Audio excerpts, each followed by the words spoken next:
इकाई 2.11 निबंध important question कर देते हैं। क्वेश्चन नंबर 31, भारतवर्ष की उन्नति कैसे हो सकती है? निबंध में भारतेंदु जी ने सब उन्नतियों का मूल किसे माना है?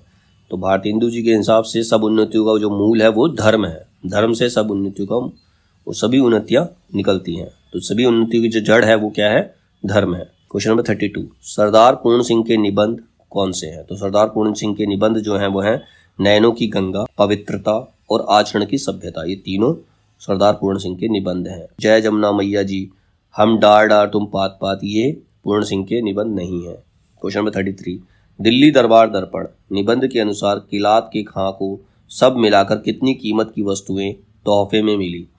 तो दिल्ली दरबार दर्पण में सारी चीजें मिलाकर 25,000 रुपए की वस्तुएं तोहफे में मिली थी, 25,000 की। क्वेश्चन नंबर 34, इनका जीवन बर्फ की पवित्रता से पूर्ण और वन की सुगंध से सुगंधित है। यह कथन किसके बारे में है? तो ये कथन भीड़ चराने वाले के बारे में है। क्वेश्चन नंबर 35, उत्तरा फागुनी के आसपास निबंध के आधार पर दिए गए विवरणों में आयु को छोटे से बड़े क्रम में संयोजित कीजिए। अब इसमें जो संयोजित करना है तो वो है 3, 4, 2, 1, 5। यानी सबसे पहले है जीवन के सम्मुख फन उठाए एक प्रश्न चिन्ह को उपस्थित करता है। फिर इसमें जीर्णता और जर्जरता नहीं है, यह जरा और वृद्धत्व का प्रतीक नहीं। फिर सबसे ज्यादा असभ्यता है, अश्लीलता है और अनैतिकता है। उसके बाद आता है इसके अंदर जरा और जीर्णता की आगमनीय समाचार काल तुरंत दूर से ही हिन हिनाकर दे जाता है। और लास्ट में आता है तब से व्यवस्था में पुतली घर की इन यत्र कन्याओं से माफी मांगकर उत्तर पुरुष की जय जयकार बोलते हुए मंच से बाहर आ जाऊंगा। तो ये सीक्वेंस है इसका। क्वेश्चन नंबर 36, निम्नलिखित में से भारतेंदु के निबंध कौन से हैं? तो भारतेंदु के जो निबंध है वो हैं वैष्णवता और भारतवर्ष, लेवी प्राण लेवी और भारतवर्ष की उन्नति कैसे हो सकती है। ये तीनों भारतेंदु के निबंध हैं। क्वेश्चन नंबर 37, किस स्थान के लोग बड़े बड़े नखों को पसंद करते हैं? तो गौड़ देश के लोग बड़े बड़े नखों यानी कि नाखूनों को पसंद करते हैं, गौड़ देश के लोग। क्वेश्चन नंबर 38, सूची 1 और 2 को मिलाइए। पहला दे रखा आयु और ऋतुओं का संबंध। तो ये किस निबंध में? आयु और ऋतुओं का संबंध किस निबंध में है? उत्तरा फागुनी के आसपास निबंध के अंदर है। माता, मातृभूमि और जन्मभूमि प्रेम, ये उठ जाग मुसाफिर में है। कल्याण का रूप कौन से निबंध में दिखाई पड़ता है? शिव मूर्ति में। कल्याण का रूप शिव मूर्ति में है। नई पीढ़ी के प्रति पुरानी पीढ़ी की चिंता, ये जो है वो मेरे राम का मुकुट भीग रहा है निबंध की सब्जेक्ट है। क्वेश्चन नंबर 39, 2 कथन दिए गए हैं। कथन 1 है बाल मुकुंद गुप्त द्विवेदी युग के रचनाकार हैं और कथन 2 है वैसराय का कर्तव्य निबंध में गुप्त जी कहते हैं वह इस देश की प्रजा का, यहाँ के चितड़ापोश कंगालों का प्रतिनिधि होने का दावा रखता है क्योंकि उसने इस भूमि में जन्म लिया है। ये कथन के आलोक में नीचे दिए गए विकल्पों में सबसे सही उत्तर क्या है? तो कथन 1 और 2 दोनों सही हैं। क्वेश्चन नंबर 40, मनुष्य के अंदर पशुता बार बार प्रकट होती है, वह बार बार उसे नष्ट करने की कोशिश करता है। निम्न में से किस निबंध में यह भाव प्रकट किया गया है? तो ये भाव प्रकट किया गया है नाखून क्यों बढ़ते हैं। जैसे उसके नाखून बढ़ते हैं उसकी पशुता का प्रतीक है, वो बार बार उसे काटता है, नष्ट करने का प्रयास करता है, लेकिन फिर से वो उग जाते हैं। तो ये नाखून क्यों बढ़ते हैं निबंध के अंदर है। क्वेश्चन नंबर 41, निम्न में से कौन मजदूरी और प्रेम निबंध के उपशीर्षक है? तो मजदूरी और प्रेम निबंध के उपशीर्षक कौन कौन से हैं?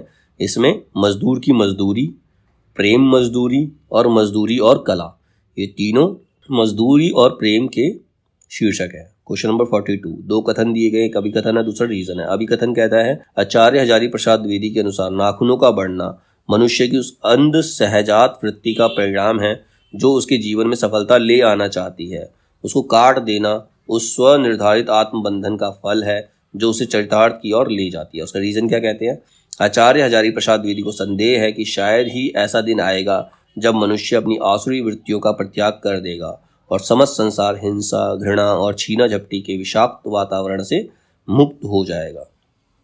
तो इसमें ए तो सही है, लेकिन आर जो उसका रीजन दे रखा है वो सही नहीं है, क्योंकि इससे कभी भी मनुष्य आजाद नहीं हो सकता है। क्वेश्चन नंबर 43, हमारे हिंदुस्तानी लोग तो रेल की गाड़ी हैं, यद्यपि फर्स्ट क्लास, सेकंड क्लास आदि गाड़ी बहुत अच्छी और बड़े बड़े महसूल की इस ट्रेन में लगी है, पर बिना इंजन सब नहीं चल सकती। वैसे ही हिंदुस्तानी लोगों को कोई चलाने वाले हो तो ये क्या नहीं कर सकते।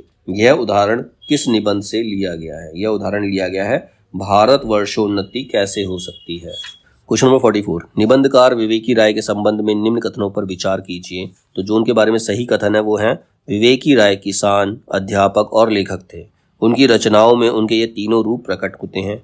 विवेकी राय की भाषा भोजपुरी की धीमी आंच पर पकी भाषा है। इसमें खड़ी बोली का व्याकरण है, पर छोक बघार सब भोजपुरी का है। फिर इसके बाद विवेकी राय के निबंध राष्ट्र के प्रति उनकी चिंताओं और सरोकारों का प्रतिफलित है। तो ये तीनों बातें इनके बारे में सही है। क्वेश्चन नंबर 45, मेरे राम का मुकुट भीग रहा है। निबंध की पंक्तियों को सही अनुक्रम में लगाइए। पंक्तियां दे रखी हैं, इनका सही अनुक्रम क्या होगा? सही अनुक्रम होगा 2 1 4 3। यानी कि सबसे पहले आएगी, अभी 2-3 रात पहले मेरे एक साथी संगीत कार्यक्रम सुनने के लिए 9 बजे रात गए। साथ में जाने के लिए मेरे एक चिरंजीव ने मेरे एक मेहमान महानगरीय वातावरण में पली कन्या से अनुमति मांगी। और उसके बाद आता है इसमें, बचपन में दादी जाते पर वह गीत गाती, मेरे घर से बाहर जाने पर, विदेश में रहने पर वह यही गीत विह्वल होकर गाती। उसके बाद जो लाइन आएगी वो है, कैसे मंगलमय प्रभात की कल्पना थी और कैसे काल रात्रि आ गई, एक दूसरे को देखने से डर लगता है। और लास्ट में आएगी इसमें, और इतने में पूरब से हल्की उजास आती है और शहर के इस शोर भरे बियाबान में चक्की के स्वर के साथ चढ़ती उतरती जतसार गीती हल्की सी सिरहन पैदा कर जाती है। तो ये इसका सही सीक्वेंस है। क्वेश्चन नंबर 46, निम्नलिखित में से रामदरस मिश्र के निबंध कौन से हैं?